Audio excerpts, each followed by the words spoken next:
V glavnem, jaz bom danes predstavil pivovarništvo pa vinarstvo na Loškem v srednjem veku. Je pa zelo pomemben, da je do tega prišlo, pa pol se tudi nehali, so bile pa glih te prometne poti. V glavnem, če gremo malo nazaj, v zgodnji srednji vek, to je tam nekje od 5. do 10. stoletja, vemo, da so se uporabljali še te ceste, ki so ostale iz rimskega časa. Te so uporabljali toliko cajta, dokler se jih je dal sploh uporabljati. Popravljali jih niso nič več. In zaradi tega, ki so se počasi razpadale, bile so zelo kvalitetno narejene, ampak to je bilo tako, za peš, pa za tovor ti bila še zmeri dobra. Ni se pa dal več potovati po nek z vozovi. To pa ni bilo mišljeno, tako da edino je bilo, se pravi, peš, pa tovorna živina. Tole je recimo, to je ta cestno mreže z rdečo v glavnem označeno, ki so ga naredili Rimljani in ki funkcionira pa, kot smo rekli, še daleč v srednji vek. V času od 11. do 13. stoletja se pa družba srednjeveška že malo bolj razvija. In zato pride že do opuščanja teh rimskih tras, pa sploh nekatere večje odseke že kar zanemarjajo in se zarasejo. Prvi razlog, te ceste so dokončno propadle, pa drugi razlog so pa nove oblike poselitve in organizacije prostora. Nova agrarna naselja nastanejo, gradovi na drugih punktih, župnijska središča, trgi pa mesta in pa seveda pol upravna in pa politične meje se tudi spremenijo, zaradi tega se pol tudi cestno omrežje spremeni. Ampak, če pogledate zelo natančen, vidite, da tistega strašno bistvenega odstopanja od rimskih še zmeri ni. Še zmeri gre bolj ali manj po tistih trasah, razen določene odseke spustijo, pa recimo, da cesto malo drugače prestavijo, da je šla recimo malo višja ali pa malo nižji, ampak še zmeri pa verjetno iz dolina. Tako, kot zdaj gre cesta po Polanski dolin, je šla tudi takrat. Samo da je šla recimo malo bolj po nekod kje čez grebene. Zdaj, v blagovnem prometu po kopnem so v glavnem tovorili živino. To so ti slavni tovorniki, ki jih je predstavil tudi, ki jih vidimo, najdemo v slavi Vojvodine Kranjske. No, v osebnem prometu je bila pa hoja, vsi so v glavnem hodili, višji sloji, ki so imeli pa konje, pa več denarja, so pa jahali. Oni so imeli ponavadi tudi spremstvo, pa take stvari, tudi recimo, če so šli na romanje v Kompostelo, tišta taka daljša romanja, so lahko tudi jahali. Promet z vozovi, to je bilo pa problem. Zaradi tega, ker so bile unele ceste, kot smo rekli, slabo vzdrževane. Tako da celotni srednji vek je bil popolnoma nemogoč na velike razdalje, v hribovitih območjih in pa čez prelaze. Tukaj le vidite papeža, ki potoval v začetku 15. stoletja na koncil v Konstanci in so ga se vrnil z vozom tam lehornemu prelazu. Se vidite, so že vsi obupani, ki ga zdaj rešujejo, pa tiste voz spet po konc postavljajo. Tako da je kar nekaj nesreč prednji je gor v Konstanco prišel. V glavnem, možen je bil samo na kratkih razdaljah, pa tam, kjer so bile pač medmestja, pa v nižinskih predelih, kjer je bilo res cestno omrežje najbolj vzdrževano. Zanimivo je tudi nekaj, da v srednjem veku se niso prav dosti trudili s tem, da bi gradili cesto pa prometno omrežje. To je bilo kar majhen tak puščen, sploh na začetku, pol od 12. stoletja dalje. So pa ugotovili, da bi bilo pa le boljš malo poskrbeti za ceste, ker bo na ta način se poživila trgovina in pa promet in bomo zaradi tega vsi bolj živeli. Pa predvsem bojo izdelki pa vse stvari hitreje prispeli na cilj. Kot smo že rekli, ceste so bile najboljše oskrbovane v okolici mest in pa na daljših odsekih skozi agrarno krajino, tam pa ni bilo kaj dosta. Ker srednjeveška cesta, kako je to sploh izgledala? To je bila v bistvu neka naravna pot. To je bila v bistvu pravna pravica do prečkanja nekega ozemlja. In šele z uporabo se veste, en voz gre tam čez pole, pa naredi 2 kolesnice, pa gre naslednji voz čez, pa že malo poširi te kolesnice. Ne? In na ta način je počas nastala cesta, tako da je dobila tudi fizično podobo. Ne? V glavnem in vse do 18. 19. stoletja površina cest ni, površina namenjena prometu, ni bila točno določena. Ne? To si kar težko predstavljamo, ampak dejansko je tako bilo. Ker če pomislite v rimskih cajtih, to je bilo pa točno sterasiran, tukaj gre cesta, narejena je bila tako, kad se zagre, se vidite, da se jo lahko pa še kasneje, par stolet kasneje še uporabljajo. No, zdaj pa pridemo do loškega gospodstva. Ne? V glavnem, loško gospodstvo, to govorimo zdaj o začetkih, o ustanovitvi loškega gospodstva. Loke v tem času 10. 11. stoletja še ni bilo. Ne? Škof je dobil s to darilno listino, je dobil naselje Lonka, ne? To je bila stara Lonka. Ozemlje je bilo na začetku močno zarašeno z gozdom, naselitev je bila strašno redka in seveda zato, če je škof imeti kakršnekoli korist od tega ozemlja, je mogel izvesti načrtno kolonizacijo. Na začetku je prevladovalo predvsem pridvorno gospodarstvo, ki je bilo glih zaradi tega slabo razvitega cestnega omrežja, je moglo biti samozadostno. Oni so si mogli tako rekoč vse predelati sami. Hkrati s tem pridvornim gospodarstvom so pa začeli že tudi ta hudni sistem uvajati, tako da so podložni kmetom delili zemljo v obliki teh odmerjenih enot, to, kar je obsegala ena kmetija. Kot smo rekli, v bistvu jim bilo samozadostno in ob tej redki poselitvi, pa pri primitivnih oblikah gospodarjenja so bile ceste tako rekoč tudi nepotrebne. Zato pa ta loško gospodstvo morate vedeti, da je bil velik, predelali so si vse, se pa kakšne posebne potrebe po trgovini niti ni bilo. Zdaj, kaj je sploh dvor? To je gospodarsko središče agrarne zaključene celote, ki ga je gospodstvo obdelovalo ob pomoči pridvornih hlapcev in pa kmetov s kmetij v bližini dvorov. Te so delali tukaj na dvorih v okviru tlake. V glavnem, to je bila skupina večjih lesenih, pa pollesenih in pa polzidanih stavb, ki so bile obdane s palisadom, z jarkom in pa z nasipom. Tole so dvori, ki so bili na Loškem, to je bil star dvor, Starološki dvor, pa Žabniški, Bitniški, pa Godeški dvor. Je pa tako, kot smo rekli, da so razdelili te kmetije, hudni sistem so začeli uvajati, zato so pridvoren način gospodarjenja zelo opuščala. Tako da je v sredini 12. stoletja gospodstvo dvorov ni več obdelovalo v lastni režiji, ampak so jih že oddajali v zakup. Je pa tako, dvor, vidite koliko, približno 5 do 6 kmetij, taka velikost je bila. No, in 1318 je pol ta zadnji opuščen še ta dvor v Stari Loki. In s tem se pol takrat s 1318 se pridvorni način gospodarjenja v loškem gospodstvu neha. No, zdaj smo pa si pa poglejmo prvo vinarstvo. V glavnem, v tem času, zgodnjo 10. 11. stoletja, je frajzinški škof mogel biti samooskrbna. In zato je prideloval vino sam na dominikalnih gospoščinskih vinogradih. Te so bili okoli Škofje Loke, vidite tukaj, v Vencarjih, za Kamnitnikom, v Starlok, v Binklu, na Trnu, pa v Moškrinu. In pa seveda ena stvar je bila tudi v Stržišu. Tukaj pa se pravimo Košmaritne gore, tukaj pa res te prisojne lege, to je strašansko toplo še danes, takrat je bila pa še bolj ugodna klima in tukaj gor so bili tudi skozi, po teh terasah dol skozi so bili vinogradi. Zdaj v okviru tlake so te vinograde obdelovali podložniki Gadmarske župe. To so bili viničarji v Vencarjih, v Starloku, v Binklu, Trnu, Moškrinu in pa v Stržišu, takrat smo jih videli tukaj, na teh lokacijah. V glavnem vseh teh 16 loških, pa 12 stržiških viničarjev je bilo naseljenih na teh kmetijah.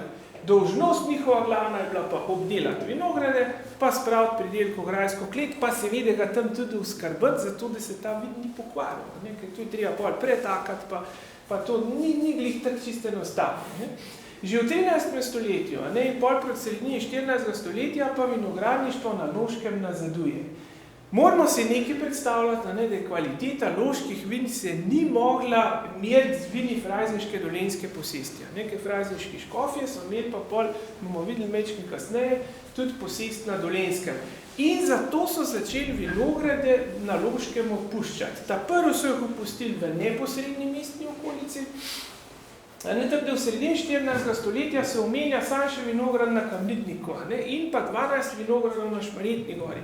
Za ta vinograd na Kamnitniku je mogel vsak od teh viničarjev priskrbeti 200 količkov. To je bilo v okviru še tlake.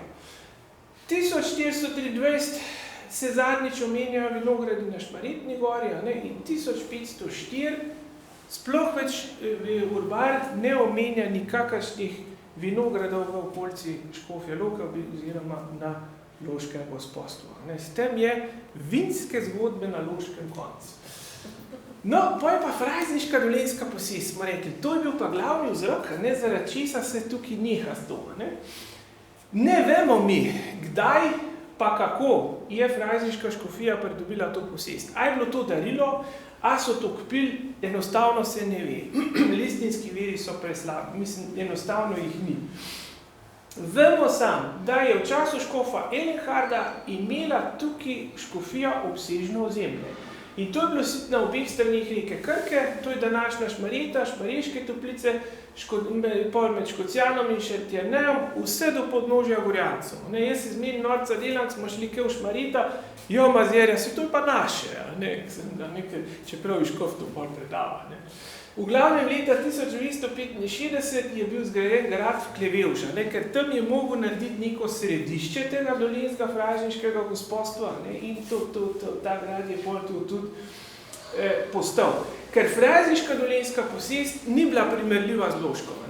Loška je bila teritorijalno sklenjena, ta je bila pa teritorijalno neenotna, pa pri mejah pa na robovih so drugi feodalci malo posegali po nekaterih delih, pa si kar kaj prelastila, pa je šel tam, pa je mejnik spulil, pa ga je malo naprej predstavil, take finte so. Zato je pa se škofov niti ni dal s tem ukvarjati in je to posest dajal v najem različnim najemnikom. Tako da okoličani praktično niso vedeli, kdo je lastnik. Niso vedeli, da je to nek frajzen škof, ampak pač tisti, ki bil takrat malo to v najemu. Tako je škofov videl Adam bilo pol leta 1622 vsega skupaj dost in je celotno to dolenjsko posest predal Juriju Moškonu.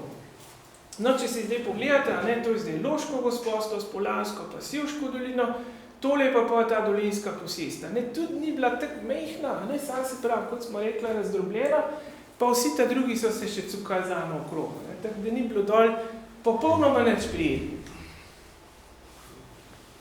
Zdaj svet je bolj za živinorejo in poljedelstvo primeren za sadjarstvo pa vinogradništvo. Vinogradništvo, to je bilo za frajzing najpomembnejša zadeva. In to bilo že znano dejstvo tudi, to se je povsod pisalo, tudi Valvazor kasneje to omenja, da Klevevž ima najboljše vinske gorice na Dolenjskem. Tole je Klevevž, tako ga je tudi upodobil Valvazor v Slavi Vojvodine Kranjske. Vin, kakšen vin je to bil? To ni bil dolenjski cvičk, sigurno ne. Ker, a veste, takrat je prišla pol 19. stoletju trt na uške, pobila tak rekoč in takrat so se pol vse sorte zamenale in glih problem je, da se te stare avtohtone sorte v velik mer niso ohranile oziroma mi niti ne vemo, kjere so tukaj obstajale, a po vse domneva se, da je bilo to belo vino. In v 16. stoletju je to dolenjsko vino postalo merkantilno vino tudi v Ljubljani. Bilo je sicer manj ceneno, zato so ga bolj nižji sloji kupovali, ampak vse gliha, stvar se je prodajala. 1/3 vrednost, recimo črnikalca iz Istre je pa tak vin dosegel. V glavnem Valvazor, ker nimamo kakšnih posebnih takih virov, ki bi se ukvarjali, Valvazor pa vemo, da naredil to svojo enciklopedijo in omenja pa tudi te vinske gorice tle dole. Dobro je poznal ta konc. In pač je bilo znano, da so takrat tukaj le dol pridelovali zelo dober vina. Ne, v glavnem z območja Klevevža omenja vinsko gorico Mevca, ne, kjer raste sovražnik, žalosti, dobro in srčno vino. Ne. Isto tudi za Vidni Vrh, pač Reteža. Ne, tudi. V glavnem, kot smo že rekli prej, ne, številni fevdalni gospodje ne, so si zelo prizadevali, ne, da bi dobili posest tukajšnjih vinogradov, ne, ker to je bilo v določenem času zelo zaželen konc. Dolenjsko vino, ki ga je tukaj dol prdelo Škof, je bilo treba seveda stovoriti do Loke, ne, tukaj se je pol popil neki. Ne.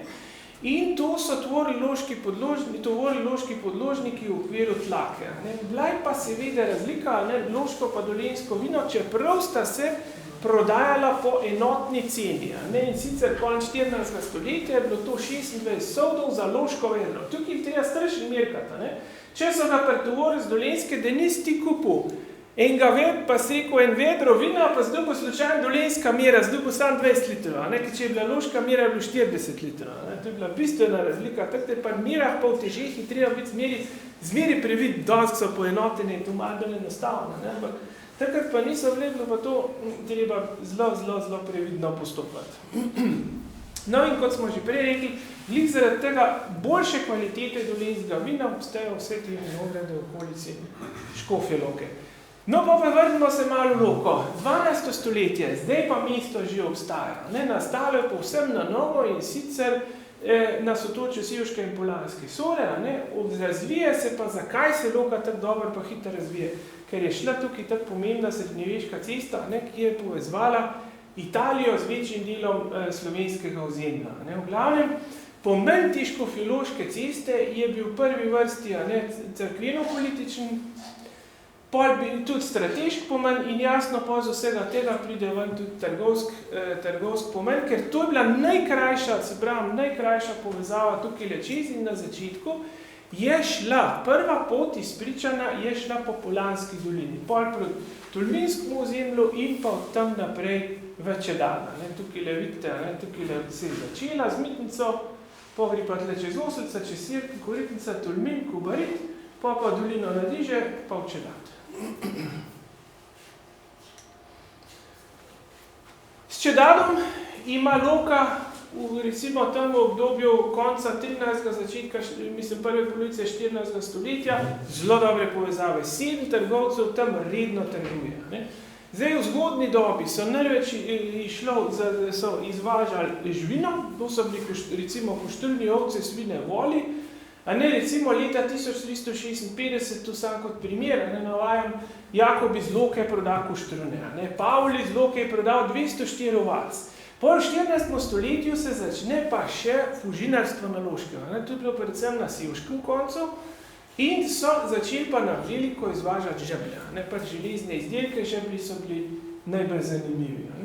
Kasneje pa pol tudi domač laneno platno pa žito, ker Loka je bila pol tudi, mislim, predvsem zaradi zaslug Soržga Pola, center platnarstva na Kranskem.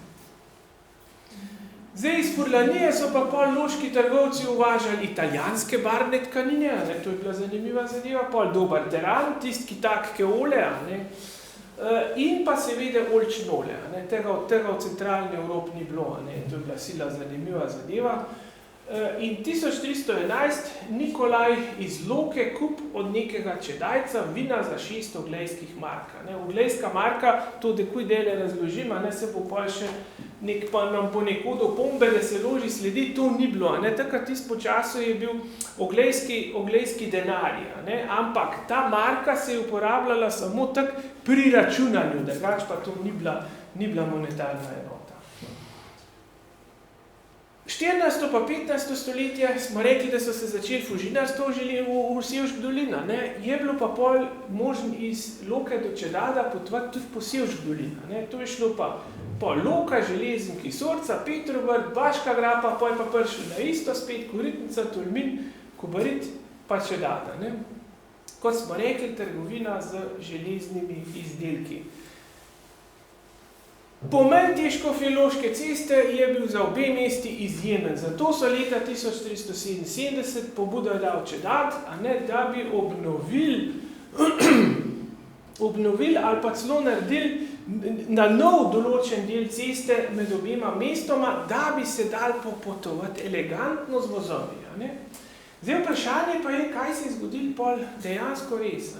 Ker leta 1486, dobro seveda, to je skoraj 100 let kasneje, je po tej cesti potoval Pavel Antonino. In sicer, pogledajte zdaj to, 30.8. Zjutraj so štartali, nažrli so se tako, da so kumi na kona zlezli in so šli pa iz Cerknega in se povspeli na goro Oselice in se z nje spustili v dolino. Gora je z te in one strani nadvse težavna. Hudo lakoto trpeč smo v poldne prispeli v Poljarje. Mislim, to je bil tak revež, da to se nam da povedati. Doter v cilj, če te brati popotne dnevnike, to se bašajo tam, da jaz ne vem, če bi vse to snedil, ker tam piše tamle, tudi mogoš z take vizitacije moš priti pa vsaj, ne vem, 30 kil težnja. Ne verjetno. No, tukaj pa pol opisuje še recimo Polane. Polane so od Cerkna oddaljene 12 mil. Vidite, da tu ni bila baš velika razdalja. Tu je bila župna cerkev Svetega Martina, ki je imela 14 podružnic in je spadala pod Oglejski patriarhat.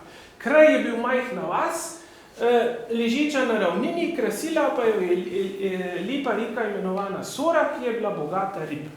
V glavnem tako je še danes, Polane, edini žolti cerkve ni več v centru, ki so jo pač takrat pol po vojsk podarili. Tu je pa ena precej redka razglednica, se pravi, tu je začetka 20. stoletja, tam biti še konc 19. težko rečem zdaj na pamet, ampak je pa kar precej redka.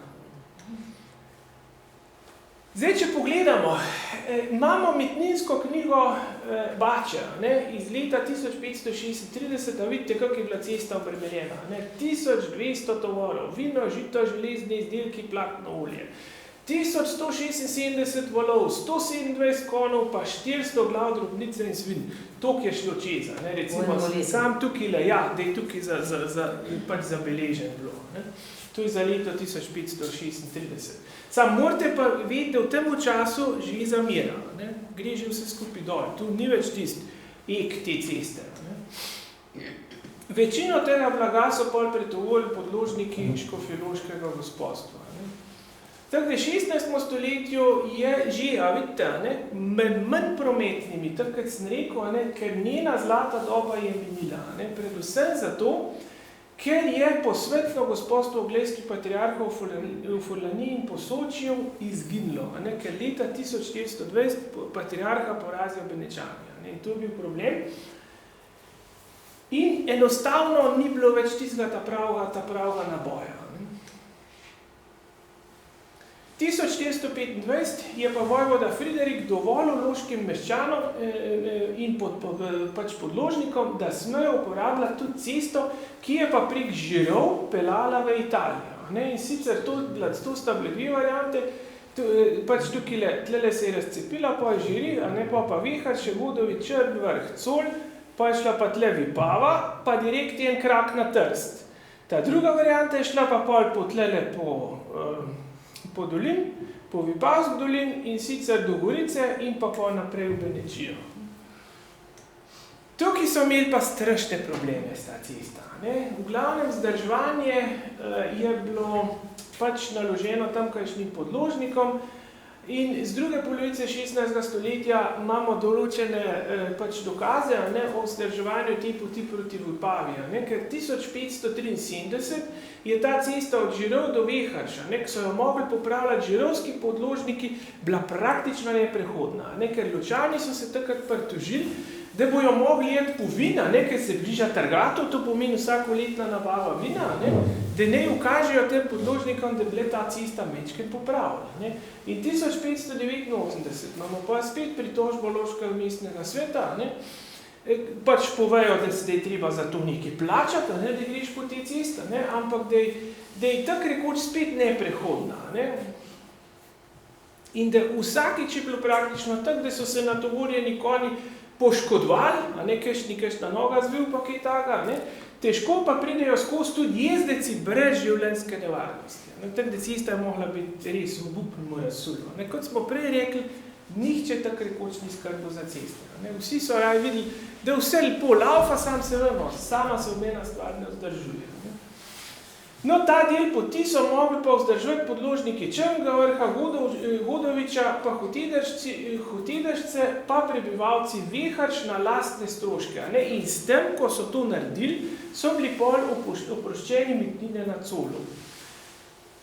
Niso se pa mogli zmeniti tako, ker bi se zašlo, ker vemo sviru pola, da se pri pritožbi pa problemi z vzdrževanjem te ceste nadaljujejo še pol tudi kasneje.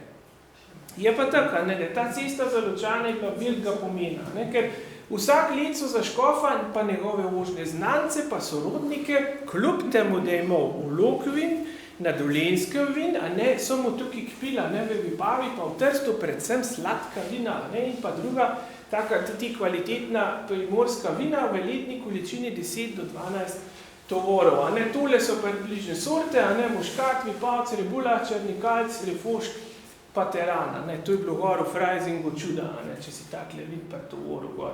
V glavne 12 tovorov, to preračunam, tle imate cel izračun, v glavne 1560 litrov približno to pride.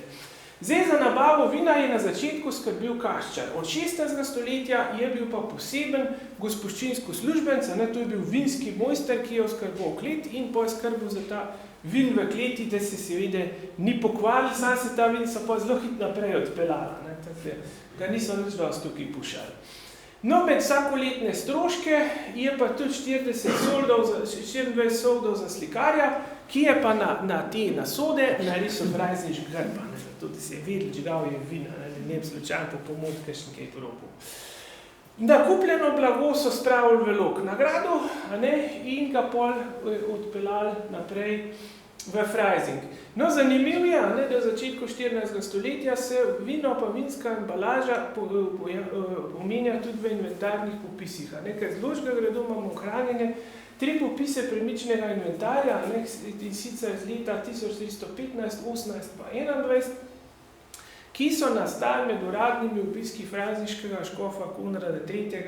V Škofji Loki. In zmeri, ta škof je bil sila natanka, in vsakič, ki šel domov v Freising, so tisti njegovi pisari točno zabeležili po vsak sob, ko ga je tam noter, pa ni bilo nobenega problema, nič ni mogli zginiti. V glavnem, to so danes najstarejši popisi igralskih inventarjev z področja današnje Slovenije. Pisan so v latinščini, sicer v tak latinščini je groza, ker v bistvu gre za preplet ene nemščine, pa latinščine, pa še te visoko srednjeveške latinščine, tako da za prevajati so grozljivi. Pa še včasih točno ne ve, koga je on mislil, ali pa kar je začel pisati, pa je sam 3 pikce naredil naprej, pa tako, pa ved, kaj je to. S tem smo se dolg cajt okvarjali. V glavnem, tukaj v Kaplanovi sobi je bilo 11 vrčev, pa ena večja vinska mera. Pol tukaj na oboku stolpa je bilo 16 vrčev, v kleti 4 veliki sodi, pa 2 mehna, 3 merilne posode, pa 1/4, pa 20 transportnih sodov. Transportni sodi, ker je bilo treba pač ta vin spraviti v Freising, ampak kamorkoli že. V zgornji kleti 8 sodov polnih vina, pa 8 praznih sodov. V spodnji kleti 2 soda z vinom, 6 praznih sodov, pa 48 transportnih sodov.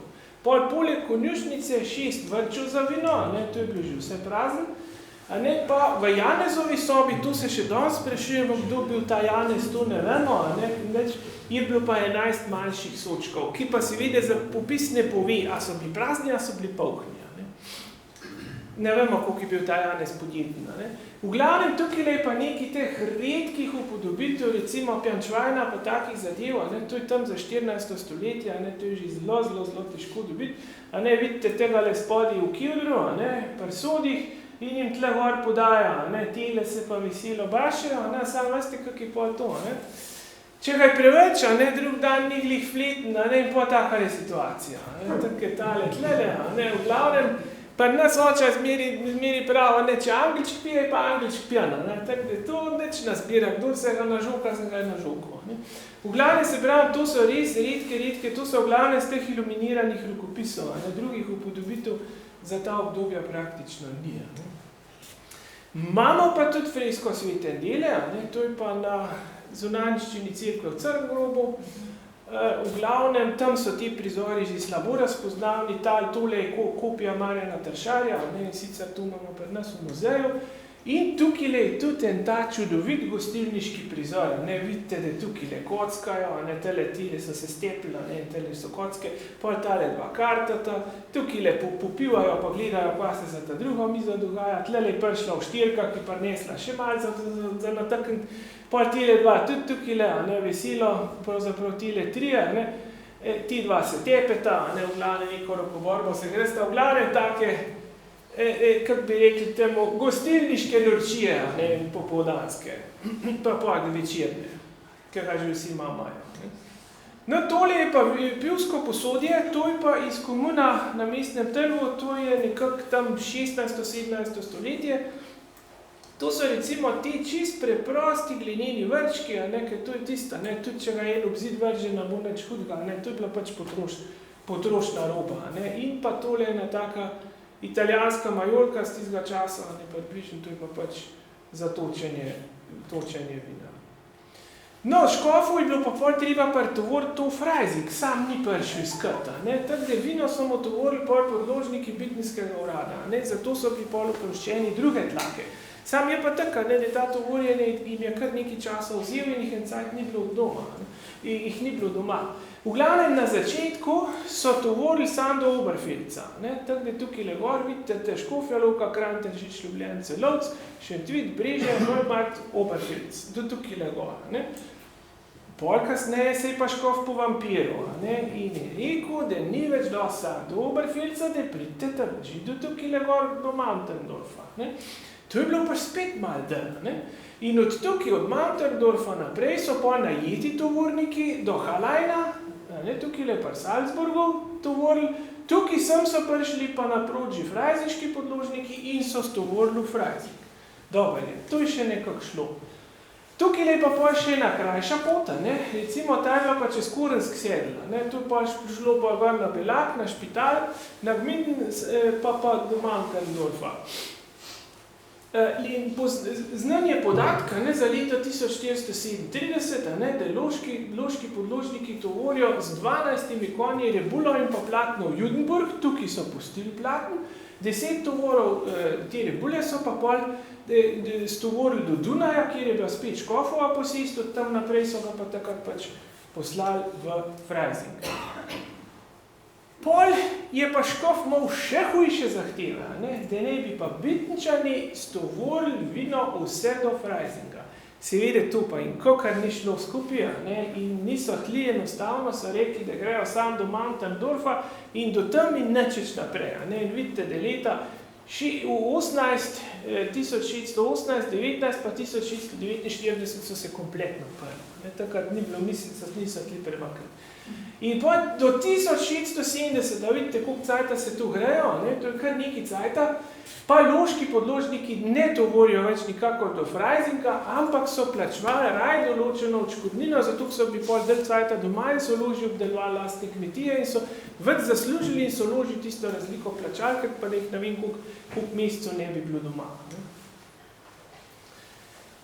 Vemo, da administracija veleposesti, gospodarjenje, ne, to vse zahteva posvetovanje z zemljiškim gospodom. Ne, treba je zato tudi razna navodila, inšpekcije, pol podajati bilo treba letne obračune gospodstva, ne, zato je Freising škof vsak let v Loko poslal svoje odposlance, ne, lok so šli pa tudi loški uradniki gor pač poročati.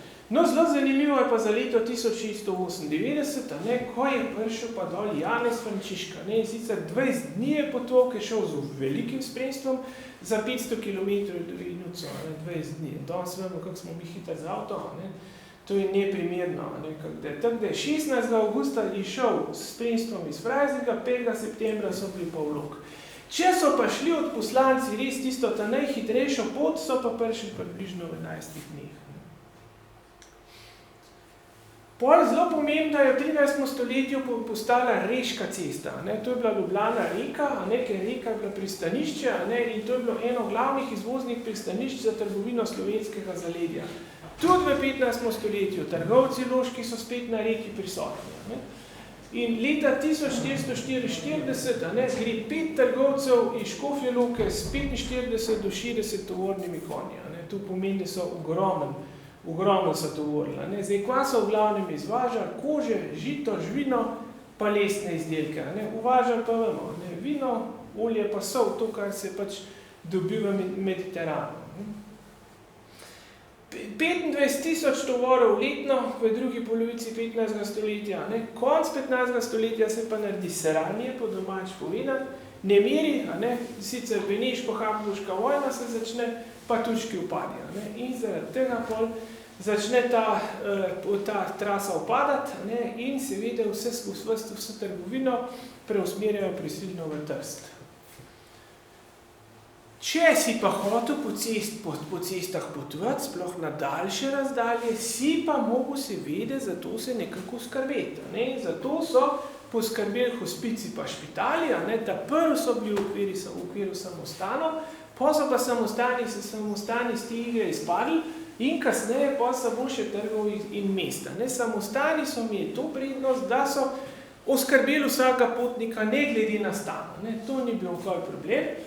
V glavnem poznemu srednjemu veku jih pa nekako izločijo iz igre, ker predvsem razcvet mest pa povečanje tranzitnega prometa je, skratka meščani so zavohali, da je to velik biznis lahko. In so nastajali gostišča in to so imeli kot samostojno obrtno dejavnost. Leta 1318 je bil en tak gostišče že tudi pri nas v Loki.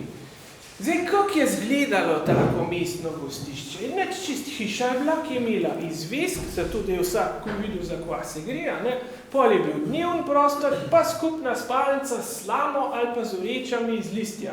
To je bilo, če je bilo tam 2 do 6 ležišč, so bile majhna, tist 15 do 20 pa večja.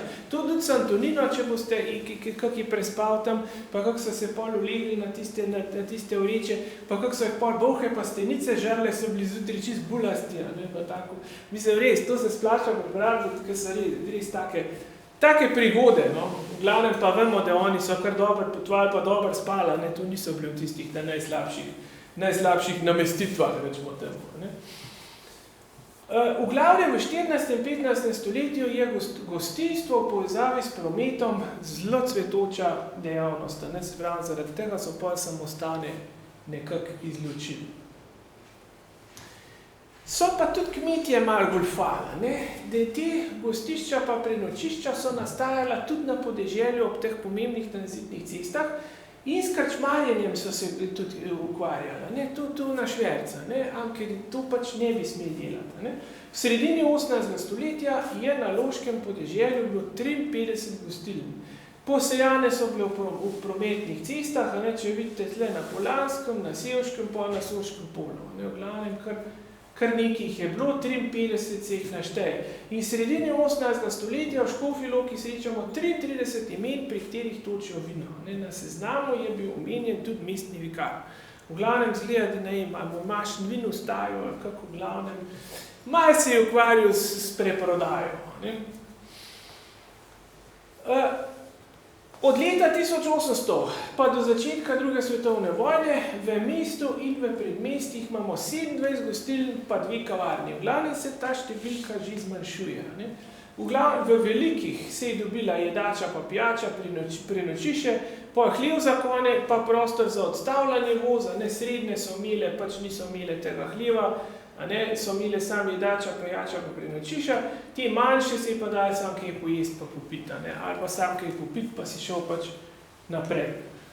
Pa smo pa pricapljali že počas do pivovarništva. V glavnem, tukaj moramo pa prvo pogledati teh par virov. Eden je tale Noticia Bonorum de Lonca z leta 1160. V glavnem, to je pergamentni kodeks, vsebuje 3 različne rokopise in sam en list se nanaša na loško posest.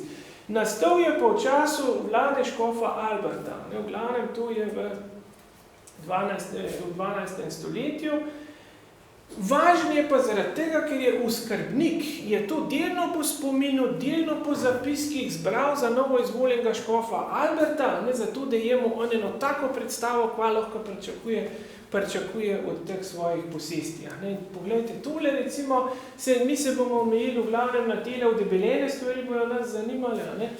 V glavnem Korošci so bili naseljeni po Polanskih hribih, v glavnem od Osonka, Svetega Andreja, Bukovega vrha, Gabrške gore pa so putnice na 14 kmetijah in med drugimi dajatvami so morali dajati 5 modijev ječmina pa 1 modij hmelja.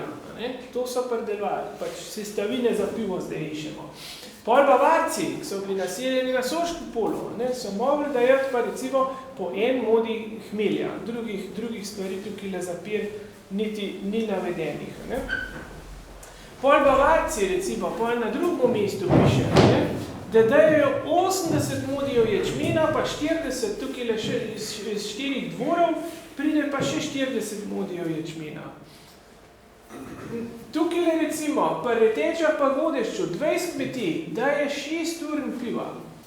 V Loki, pa dobijo od Slovencev, tukaj le, vidite, da so pač naštete pač denarne enote in pa slad, recimo. Slad, to je spet za izdelavo pira. Poglejmo naprej, pa so še recimo urbar Loškega pa Klevevškega gospodstva z leta 1291, to je pa dva sta nastala v času vlade škofa Emiha.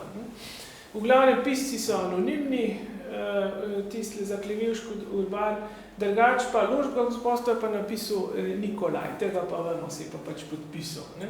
Pa je urbar Loškega in Klevevškega gospodstva z leta 1318, to je pa dal sestaviti škof Konrad III. Temu je pa priložen pol še ta seznam obveznosti podložnikov v Koroški, Godeški, Garmarski župi iz okoli leta 1360. Pa, kot smo rekli, kot smo že prej omenjali prvino, pomembni, zato so tudi popisi premičnega inventarja na Loškem gradu. No, urbar Loškega gospodstva z leta 1291 ima tudi eno zanimivo opasko, v stari Loki je obdelanih 19 hub. Tudi pivovarniška huba je obdelana tam na dvoru gospoda škofa. To sem jaz dodal v stari Loki, da se ve pač, ki to je. Potem recimo, vidite, koliko so da Godešč, ječmina 18 modijev, Reteče 17 modijev. To vidite, da pir se je veselo varil, zato ker tukaj le se vidi, kakšne, pa recimo tale tudi hmelja. V glavnem vse sestavine jih oddajajo ali pa delajo končne izdelke, pir, ki ga pol oddajo naprej po zemljiškemu gospodu. No, tukaj le, leta 1318 isto, imamo še zmeri, ta pivovarniška huba še skozi deluje in te dajatve, pa ta pridelk je približno še enak. Pol recimo, teh loški popisi, ki smo rekli, z Loškega gradu, 4 veliki sodi v kleti, 20 transportnih sodov, 4 sodi za pivo. Pol 8 praznih sodov v spodnji kleti, 6 praznih sodov, 48 transportnih sodov, 4 sodi s pivom, transportni sod s pivom, pol poleg konjušnice, 10 vrčev za pivo, 11 manjših sodčkov. Ja. No, neki pa morate biti previdni.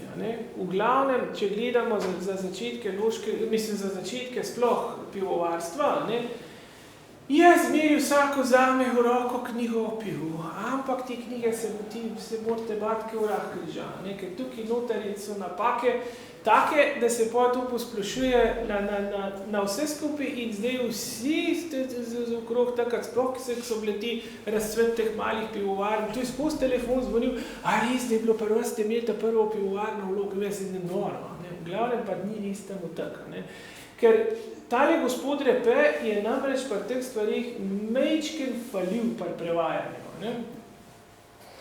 Se vidite, omenjena huba v Loškem gradu je v bistvu prva znana in krajevno določena pivovarna na Slovenskem. Ja, dobro, njih vidi čisto tako. Prva znana pivovarna na slovenskem ozemlju je bila pivovarniška huba v stolpu Loškega gradu. To je povzela tudi Katja Sevšek in se spet dezinformacija širi naprej.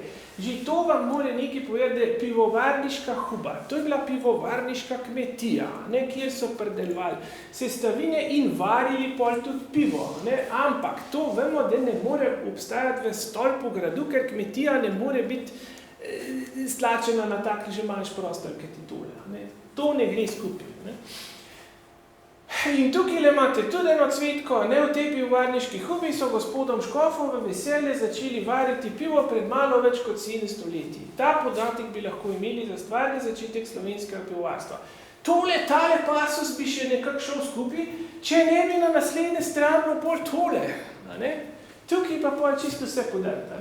V renesančni kašči Škofjeloškega gradu so hranili žita za prvo pivovarno. To ni renesančna kašča Škofjeloškega gradu, to je kašča na spodnjem trgu.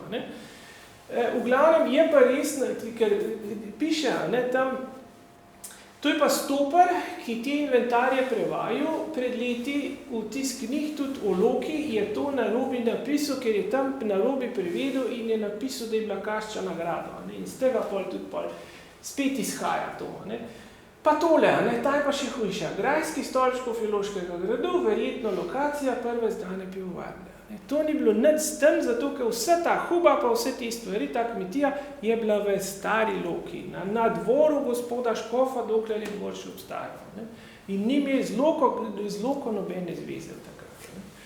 Tako da pri interpretaciji pa prevajanju virov vidite, da je treba biti sila previden, ker drugač naredimo eno totalno zmeno. In je škoda knjig, ker so krasne knjige, barvne knjige, debele knjige, s ne vem kakšnim platnicam, ampak kaj, če so noter dezinformacije.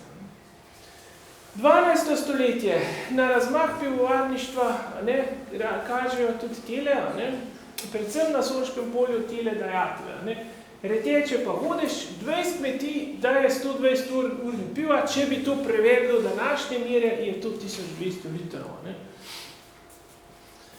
Recimo slad, spet v Star Lok, Slovenci oddajajo slad, v vrednosti 4 mark, to je 640 srebrnih oglejskih denarjev. Ječmen, vidite, da je bilo tudi, kar v orah, v glavnem, tukaj le Korošci, Bavarci, pa še 4 dvori, 190 modijev. Pol recimo Hmelj, Korošci, Bavarci, a vidite, 108 modijev, tudi to je ogromno. To so imeli take količine, se pravim, to so zgleda, da so doma, niso nič vode pili, sam še pira, če so tli to vse podelali. Sicer so neki predali, ampak vsega tudi niso mogli, ker v tem cajtu, kot smo rekli, so bili še samo skrbni, ceste so pa slabo razvite. Kot smo rekli, v Star Lok se omenja pivovarniška huba, med naturalnimi dajatvami pa srečamo pol samo še začetek 14. stoletja, sam še ječmen Hmelj. In pa še to je omejeno samo še na področje Godeške pa Praške župe. Vidite, se že krči vse skupaj. Pol recimo Urbarja 1291-1618, Godeška pa Praška župa, 82 modijev ječmena, pa Hmelja 2 modija. Precej se je izmanjšal. Druga polovica 14. stoletja in kasneje pa ni več ne ječmena, ne Hmelja. Tako da enostavno, tako rekoč, čez noč zgine za vsaka sleda, in za pivom, in za temi sestavinami, ki se za pivovarništvo pač uporabljajo. 14. stoletje ni bilo to samo na Loškem, ampak je bilo to na širšem slovenskem ozemlju, je pivovarništvo tako rekoč zamrlo. Kot smo rekli, ne najdemo več sestavin, tako da hmeljarstvo je v zatonu vse do konca srednjega veka. Eden od vzrokov bi bilo tudi to, da so se začele že prej ti pritiski, ampak Friderik Habsburški je pol to pač 1449 bolj natančno v zakonu, ampak pritiski so se pa začeli že v prejšnjih časih verjetno, je v svojih vinorodnih, tu so bile namreč vinorodne dežele, zato so prepovedali varjenje pa javno točenje piva, zato da je bila bolj vin predelovana. In v 16. stoletju je bila ta prepoved večkrat ponovljena. Lahko si pir delal za lastno uporabo, sam pred predajo ga nismo. V glavnem, zdaj, če pogledamo, pa še mejhin se sprehodimo skozi pivovarništvo v Lok v 19. stoletju, na tole pogled na spodnji trg. Ja, to je še ena čudovita veduta z ene razglednice. V glavnem, Prajerca, tukaj dol, to je v bistvu Prajerca, to je popačenka od Birbravaraja, ker tukaj dol so delali pira. Jurij Dajzinger je 1852, on je bil pivovar, tako da 1850 je kupil tudi kaščo, kjer je sušil hmelj.